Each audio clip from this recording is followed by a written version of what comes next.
میبرم تو کانترگرا، بعد زنگ میزنم به بارتندرا بیان. نیستم فاز پینا کلادا چون که سک میرم بالا یهو لیوان و لاتا. یه دونه سلامتی رفیقا پشت میله ها، یه دونم سلامتی خانوما دوره میله ها.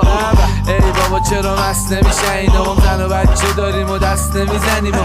برنامه ما کی شل میشه وقتی همون هر شب دوتا بینول میگه. حاجی مسئول همه جا با اسکورت میره، یه پاسیای با اروپا مثل ترکیه.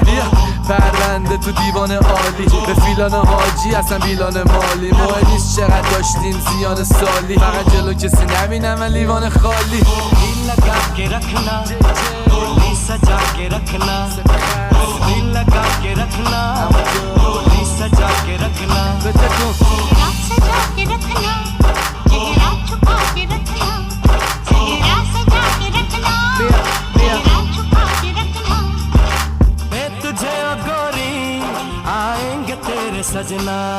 همون دستور داده کسی میکس نمیکنه، سیستم رسمی نی ولی دورم بیزنسی پره.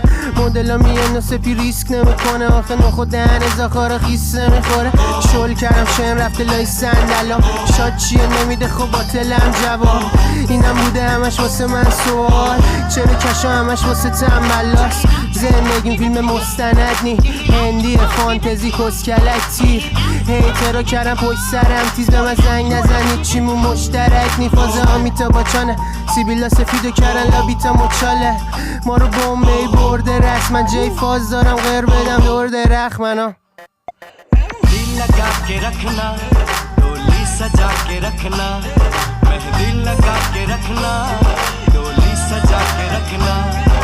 मैं तुझे ओ गोरी आएंगे तेरे सजना, मेहंदी लगा के रखना डोली सजा के रखना।